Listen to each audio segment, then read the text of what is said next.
Dylan says, hi, Skulls, what's the best game plan in general for an opening batsman playing 50 over cricket?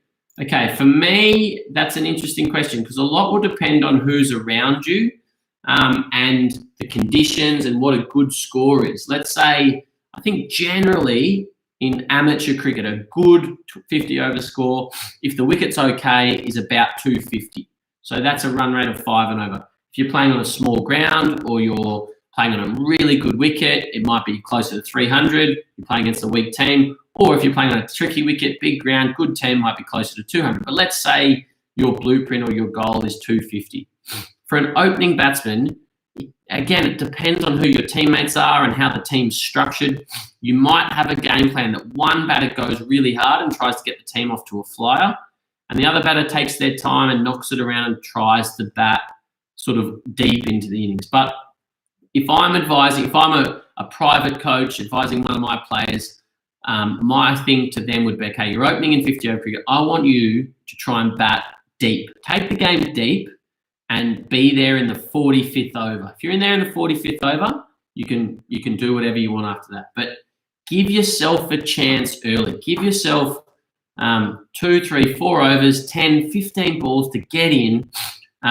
Teague, my great mate, 17-year-old Teague, who first grade cricketer here in Perth, one of the athletes I look after, who's had a really good year. He is coming on our podcast. He came on our podcast. It will be published later this week. He spoke, when I spoke to him for the podcast, he spoke about how the Rockingham, his club coach, said, in 50 over cricket, the first 5 overs or so are yours as the batter. They're yours. You can play it however you want to play it. Then the middle overs are about sort of knocking it around. And then once you're there at 40 or 45, it's the team time. You take the game on a bit. So something similar to that is I'd say give yourself 15 balls to get in. But it's not about being in first gear where you just nothing, survive. I think the best players, whether it's 50 over cricket or 2-day cricket or sort of 5-day, 4-day cricket, long form cricket, they try and bat in second gear. And what I mean by that is they're always looking to score. They're trying to score off every ball, but they're not trying to blast the ball. They're not trying to just survive. They're sort of looking for ways to sort of clip and stroke and punch. And if they get a ball in their zone, they put it away.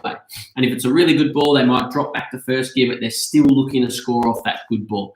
If there's a good ball, sort of fourth stump, outswinger, top of off, and you sort of maybe the best option is to let it go, a really positive leave, because it's a risk to play out there and they might have a slip in and it might be swinging for a few overs early. So you're always looking to score, but then you're making a good decision to each delivery. So I think the best game plan in general for an opening batsman playing 50 over cricket, and like I say, so many factors will go into how you formulate your game plan, conditions, situation of the match, opposition. If the opposition has 2 really good bowlers at the start, you might just sit on them and you know that the 3rd, 4th, 5th and 6th bowlers are a bit weaker and you can take them down. Then maybe it's about just absorbing that pressure early, making sure you're there at the 10, 12, 15 over mark, and then you can catch up later. But I would just say generally it's about give yourself a chance. In the middle overs, it's about being busy, trying to sort of minimize dots and hit the sweepers. You will put away the odd bad ball, the ball in your zone. You might have to take the odd risk to change the field. You might have to play a reverse sweep, hit it over the top to get a fielder back, and then you get easy singles. So it's always about juggling and managing risk and working out, is this risk worth the reward? And you might say, okay, mid-on, mid-off are up. It's a leggy. If I get one over the top, I'll get mid-off back and then I can just punch it to mid-off for the rest of the day. Or if I can sort of reverse sweep, sort of one off the offie and I can get that 45 to the second man there, then I can lap sweep and then I'm playing with their field. So you've got to assess the risk in the middle overs.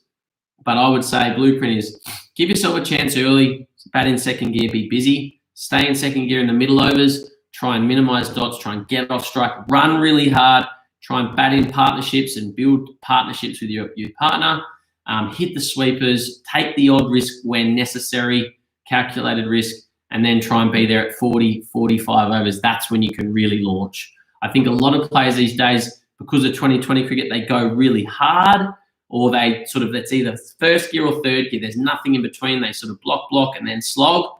And a lot of teams these days, even at the highest level, get bowled out in 50 overs, which is a cardinal sin. If you're not batting your overs, you're leaving runs out there.